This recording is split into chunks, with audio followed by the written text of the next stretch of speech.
Hey guys, how's it going? Welcome to my weekly YouTube lesson video.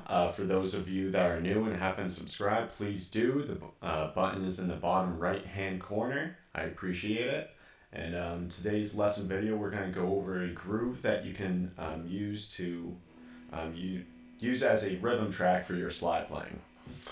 So let me just play through a little bit of it. So it would be something like.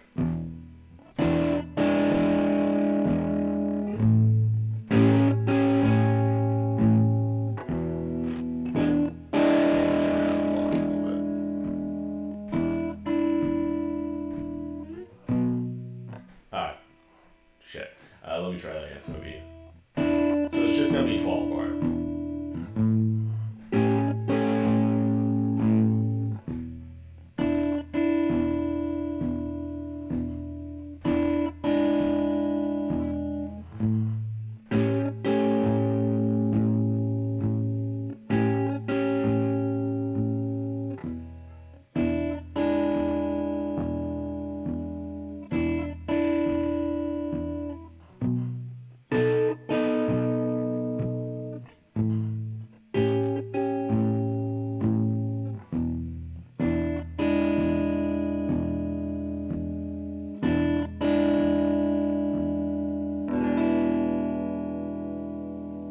So that's just like a basic outline of something you could use as a, groove that you could solo over, whether you were with friends or using it over a loop.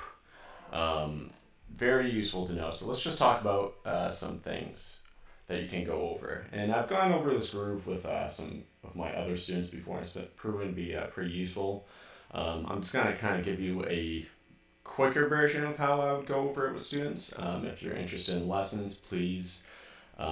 you can message me on here, or you can email, or I don't know if you can message me on here. Either way, you can email me at JarredGarneau@gmail.com, or just leave a comment and I can respond and we'll set something up. But either way, so here's how the groove is constructed. So it starts with a quarter note pulse on your sixth string, and it's going to be a root note in this case. And what we're going to add is hits on the higher strings on beats 2 and. So it'd be like 1, 2, all while the thumb is going.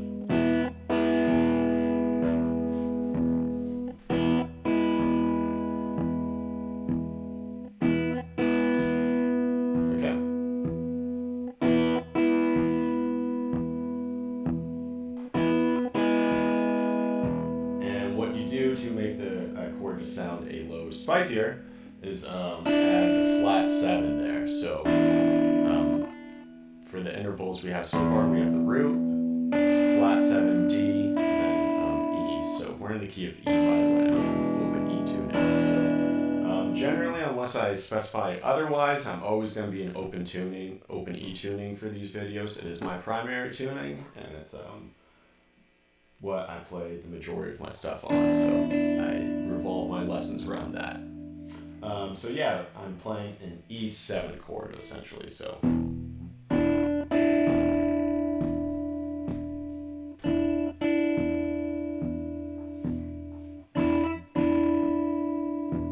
yeah, in this case too, I'm purposely leaving out the third in this chord anyways, just because it just, when you remove the third like that, it just makes the chord more harmonically neutral. A lot of blues bounces between like shades of major and minor pentatonic. So just eliminating that major third just lays the harmonic foundation to be a little bit more flexible, I guess would be a good word to describe it. But yeah, just keeping that going. So.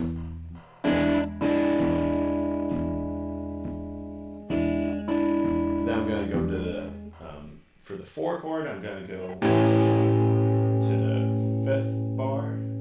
And, if you're doing a quick change to the 4, I guess it would be.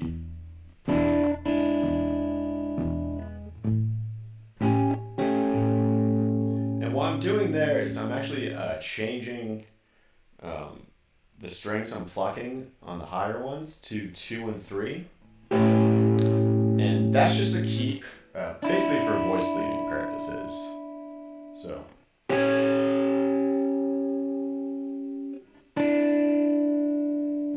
I guess to make it even smoother. No, that would lower the range, but yeah, in this case, it just makes this transition sound a little smoother as opposed to going.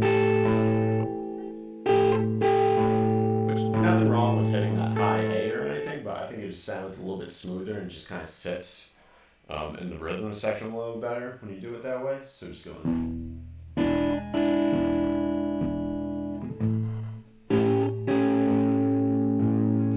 What's great about open tuning in this case is if I just want to do a similar idea that I'm using the open strings for, all I have to do is just go to whatever chord I want to play, so which in this case is the 4th chord, and I just bar my finger at that fret, so the 5th fret in this case. And I just go, I'm just adding my pinky on the 8th fret of the 2nd string. So.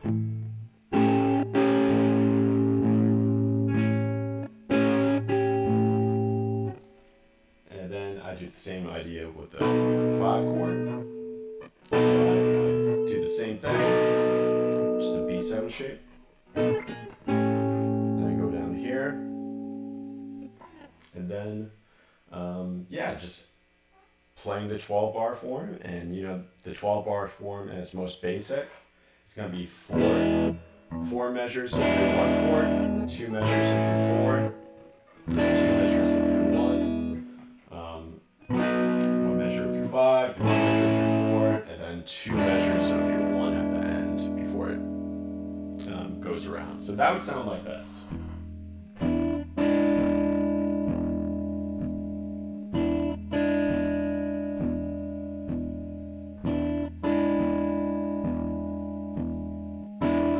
Change to the 4.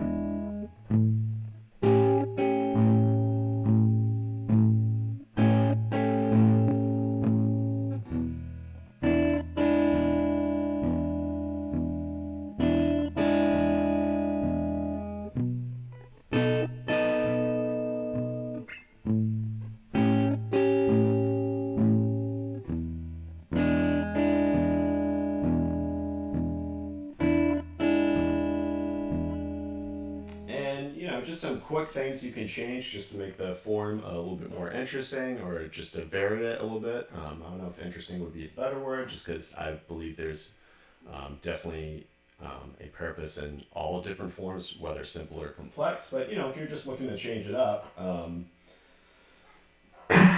excuse me, a quick thing you could do is switch to the 4 chord on the 2nd measure. So just going.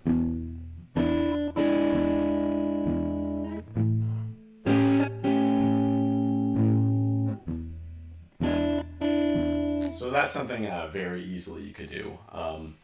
Probably the next logical step afterwards, or what I would think, is to add that 5 chord in the 12th bar, specifically on beats 3 and 4.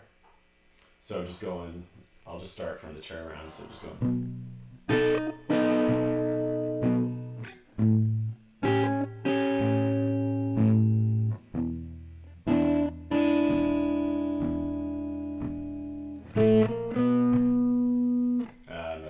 So it would be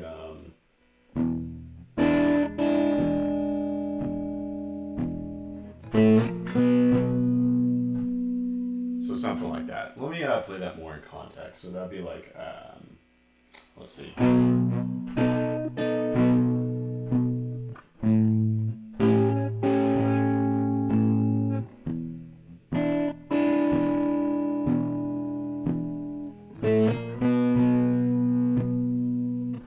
If you guys heard my stomach growl there, I haven't eaten breakfast yet, so if you're wondering what that was, that was my stomach. So it was pretty loud, so I figured I might as well just clear the air a bit.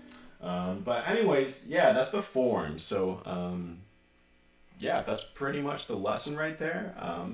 For those of you guys that have any questions, leave something in the comments or anything else you want me to work on.